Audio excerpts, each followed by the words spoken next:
maayirratti arsiidhaaf iyyuun sikkoo mandoo ta'uun nan barbaachisu.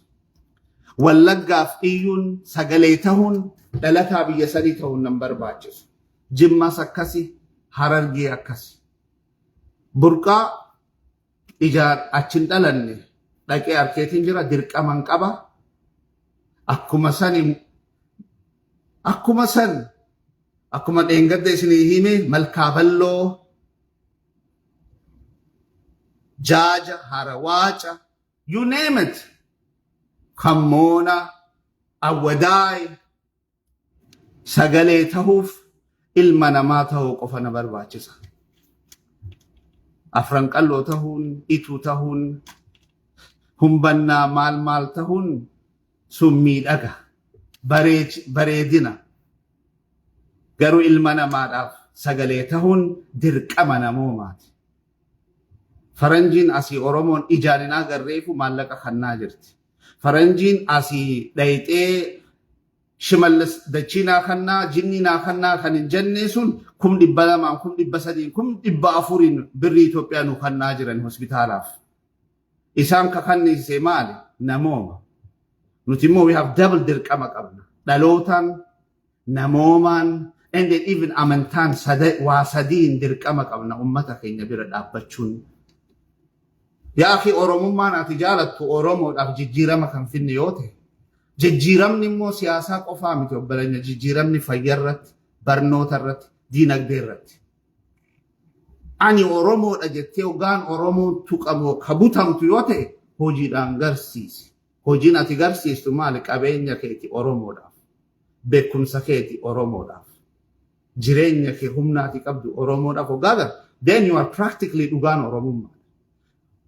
Oromummaa sanuu Oromummaa social media osoo hin Oromummaa lafarratti. Sabboonummaa on the ground jechuutti jira amma. Sabboonummaa not on social media. Sabboonummaa on the ground lafarratti baadiyyaa san keessa deemtee dhimmama rakkoo Oromoo, rakkoo hawaasa hoggaa hubatti. Dhugaan ati sabboonaa Oromoodha. Maaliif? Miskiina baadiyyaa keessa ilaali nuti hojjennu Finfinnee keessa yoo ta'e Shimallis ni beekaa, Abiyyiin ni beekaa, Waadachii, Jinni jira. Baadiyyaa san keessa. Wanni harkan nu akka hin jiru, wanni goonuu, wanni harkan nu ritarnii hin qabnu, ritarnii Rabbirraa. Rabbirraa hojjenna, Rabbirraa harkanna, sabaaf dirqama jennee hojjenna, kanaaf milkooyne. So, sabboonummaan kee, it has to be practical on the ground. Lafarratti. Ijoollee 10 daftara biti, dhugaan ati sabboona. Ijoollee 10 waan amataa iskuula cufi. Dhugaan ati sabboona Oromoodha. Maal ijoollee 10 jireenya jijjiirtee jirta Rabbii wajjin. That is what Oromummaa. Oromummaa alaabaa uffatanii iyyuu miti. Oromummaan sirbuu fi nadaran ani afaan Oromoo akka gaariitti hin beeku. Nadaran afaan Oromoo haasa'uu miti. Sabboonummaan huccuu aadaa uffattee hin godhini jechuu miti. Garuu sabboonummaan ka bareeddu hojiirratti hoggaa jijjiirama fiddu. Sabboonummaa in action. Sabboonummaa on the ground. That is what Oromo jechuun. Isin gala. Oromo jechuun when you put waan ati jecha ati jettee san lafarratti gabbuustee haadha Oromoo irratti jijjiirama hoggaa fiddu. Hawaasa irratti jijjiirama hoggaa fiddu. That is Oromummaa. Kun ati ifii ta'eeti waan gootu namaan immoo kun Oromoo miti. Kun abo Oromoo miti. Kun bara Amaara. Garuu maal gootee? Nothing. Asirratti sa'aa 20 haasa'uun sabboonaa siin gootu. Hammam yoo turte ilaali bishaan keessa. Akka kana pointii kana na dhaggeeffadhu. Hammam bishaan keessa, amma oceanii keessa hammam yoo turte. It's not going to make you a fish. Kalluuna siin godhu. Yookaan dhakaa taate achumatti hafta yookaan ni baata. So hammam asirratti hawaasaan oduu gadhiisuun Oromoo siin godhu. Oromoo jechuun lafarratti waa hoggaa gootu. Lafarratti jijjiirama hoggaa fiddu. Beeloytee sabaaf waa'ee sabaa hawaasni kiyya beelee hoggaa jettu beeloytee garsiista. Rakkattee rakkoo hawaasa garsiista. You feel it. When you feel it, hoggaa sitti dhaga'amamee Oromummaa jechuun when you feel that pain. Social media irratti haasa'uun jayna siin godhu. Reefuu si hime. It doesn't matter how long you stay inside the ocean. That doesn't make you a fish. Oceanii keessanii turtaame amaddi baatu yookaan dhakaa taata yookaan ni duuta yookaan ni baata malee fish taate jijjiiramtee hin baatu. Asirratti iyyuun sabboonaa siin godhu. When you put it jecha kee on the ground goote hawaasa keessa mul'ata jijjiirama mul'ata hoggaa agarsiiste sani. Akka sheekodii durin ta'inaa qaliiti ifii keetii qaliiti namaan qalsiisi. Mushoof namaan qalaa namaan qalaa jedhanii dibicha ofii qabachuu osoo hin ta'in dibichi akkamitti qalamaa agarsiisi. Deen qalaa jii nama. Maalleeyni hunoo hawaasaaf akkana bahaa jiiti namaan baasaa jii. Ifii teetiin baasaa jettee keetii kolleetti godhuun sabboonaa siin godhu jeena siin godhu. Ifii teetiin guyyaa tokko dhukaasnee namaan dhukaasaa jettee ati immoo jeena taata. No. Show us. Jeena dhukaastee yoo ta'e dhukaasiitti nu garsiisi jeenummaa kee. Hawaasa keessa hojjedhuuti dhugaan oromummaa kee. Oduudhaan is over. Kanumaan isinin jaa dhaamsa kiyya please ummata biraa akka ga'u arjaan awwadaa keessa ni jira. Ka biyya alaa jiran awwadaa ka jaalatan. Arjaan ka kammoonaa ka gubbaa qorichaa Ameerikaa Kanaadaa bakka hunda ni jiran kan dhageenya naa dhageessisa. Isin waamti harmeen health centerin isin yaamti. Rakkataan isin yaama ummata keenyaaf haawaa goonuun jaa galatooma naa jiraadha umrii dheertu osoon haasa'uu gaayoo butamee yoo isin arse afoonaa lillaa ani keessani na abaartanis alhamdulillah na faarsitanis alhamdulillah keessani it doesn't matter bakka feete yoonaan jetten keessanirraa bakka dhaquun jiru ani keessani so yoon isin arse afoonaa lillaa rabbi jecha waliin haasa'u yoo si gammachiise ana faarsoo osoo hin ta'in sheer godhiiti ummata dhimma ajrii argatte. Amma for example kana sheer gootee ilmi awwadaa dhaga'ee aboo buufanni fayyaa nu barbaada jee walitti qabee maallaqa yoo konteenara saniif kafalee konteenarri sun biyya yoo dhaqe ajrii argatta zal'aalam. Ajrii zal'aalam haga namoonni hospitaala itti fayyadame ajrii argatta akkasumatti gubbaa qorichaas. Kanan isinin jaa Burqa, thank you. Burqa Health Center. Ona Aniya, Umri Derada. And then Chalanko, Obra, Teresa, Farhan. And then my brother Obsa.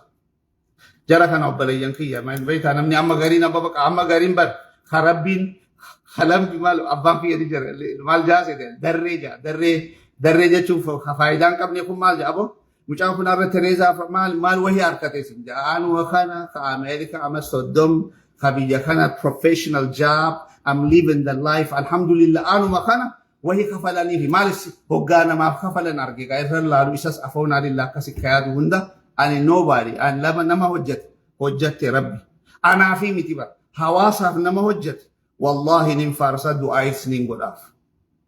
Maalif ummataaf hojjete ummataaf kadhaabbate ummataaf waa godhu shilingii maalif hin baasne abo rabbi umrii si haa dheeressu nu manjaaf because my life jireenyi kiyya ummata kiyyaaf whether you like it or not I live for my people sanuu ummata baadiyyaa san keessa jiru ummata miskiina rabbii malee humaa kan qabnu ummata waggaa si argu waan hin qabne irraa kasii kannu ummata saniif hin jira. Ummata saniif baadiyyaa san keessa hoggaan deemu gammachuun ani arku rabbii qofaaf beeka. Shiran qaban, shiran xaxan, yaa ilma kiyya waan hin qabneef si hannan hin qaban. Ifii isaanii annan osoo hin dhugan ana obaasan. I will be a voice for them for the rest of my life. Taayitaadhaafi miti, maqaadhaafi miti, waa takkaafi miti, rabbii jechaafi dirqama lammummaa. Dirqama hawaasummaa baadiyyaa ummata saniif maaliif gaara mul'atan taane maaliif jaajan taane maaliif awwadaa hin taane maaliif gubbaa qorichaan taane I am a voice arras borus niniyya arras borus gabbayanii kadhadha kanaan anaa miskiina ummata oromoodhaaf kadhachuun namaagat kana godhu yoo ta'e wallaahi yeroo dhibba namaagat naa godhu. Sagalee miskiinaaf ta'uun namaa gad kanaa godhu yoo ta'e yeroo miliyoona namaa gad naa godhu. Ummata cinaaksan أمة جناكسن مسكين يا أخي دكتور أبصر عمري الإيران أمة جناكسن مسكينة on the border bordererra اتتولتيم تجرو في دو جدو ركتا جروف I will be a voice I will be a voice مسكينة سنيف قتيبولا سنيف because they are أمة قلقلولة أورموم نما سيخنا وغار كان المخيات دفه المعبلوت دفه إتوت دفه أفرنك اللون دفه جني دفه إنجان مال قدان قدتك جني قطرايت أروم نمبر أيامن المخيات دفه المخينيات دفه وانك أبنين سنجيبا إفي سانيف أننا نصون لكين أنا وباسن these are the people I'm a voice for these people for the rest of my life I don't care how you see me. Madala ilmana marra ani behet injira. Akka ilmina manam nama madalu kana behet injira because I'm doing it for the sake of Allah. Rabbi khaliq as-samawati wal ardi isafin goda. Isafin wanin hojjatu namni mal lanja. Namni maka khanarra guddate asgeeti. I don't need nothing. Alhamdulillah. Watak. Hati Oromo guyyaa tokko akka gaaritti yoo naa yaalamte sana irribni kiyya. That is my peace. Hati Oromo dhaluuf dhayxee nagayaan dhaltee mana isitti yoo naa galte that is my peace man. That is my joy. Gammachuun kiyya sana caalaa hin jiru. Kana beek. Ila ammaa jiraadhe. Whatever left kaafe xiqqaadha. كافي كان خيري دلك أتيتين دوا جبادا ناجرات أنيمونا بإذن الله الكريم قالتوا ما هندي خيسانو بك جرتنت I became more emotional especially جناكسن وقا خاسو جناكسن والله سنتي ما وبليانكي يا أرومو والله نتيو ولي رفني نتيو والبرد أبني والله بوين صافي قد دور عني بانا نوتو والنياتو جر وما ربك بزلام للعبيد ربين قبرتش إساء زلم هوجي خينيا نزلم جر تكون كينيا قفونا متتانا تكون كينيا والنيانا